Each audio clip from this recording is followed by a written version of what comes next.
Okay, somehow the introduction ended up being the first chapter, I think. So section 2, suffering. What's the matter? Why are you reading a book called The Effortless Cure for the Universal Disease? Are you having a bad time? Are you suffering? Do you need to find the answer to life, the universe, and everything before you go totally insane? Do you need a solution before the bank takes your home? Your restless mind drives you to drink. And drugs. A disease takes your life, or a vengeful lunatic finds out what you've done and where you live. Or are you simply curious because you have a hunch that life might not be what you thought it was? Whether you admit it or not, all individuals suffer, and that includes you. Suffering isn't solely the realm of the extreme. You don't have to be locked in a windowless room with a professional torturer in order to suffer.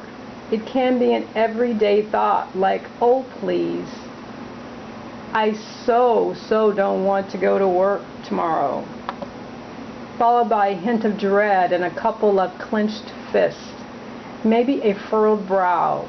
Even if you're not crying to yourself right now, you have an array of unfulfilled needs and desires, a past that includes all kinds of lows and downright pits, and at least a pocket full of fears about the future. And you must be aware that you're not immune to the plethora of horrific possibilities that might come knocking at any minute. Life is duality, birth and death, good and bad, ups and downs. You desire the ups and fear the downs.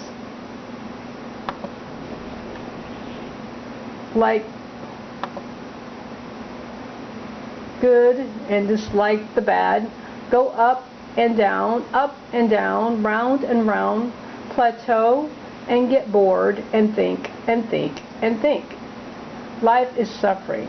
It's as certain as all individuals are born and will die.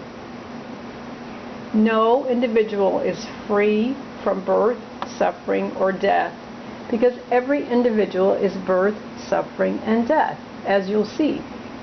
There are good times, of course, but it cannot be denied that life includes a great big dollop of mental and physical pain, and that the dial can be set down low or turned up and ripped right off. Why do we suffer? Why can't an individual be free from birth, suffering, and death? And what is this universal disease?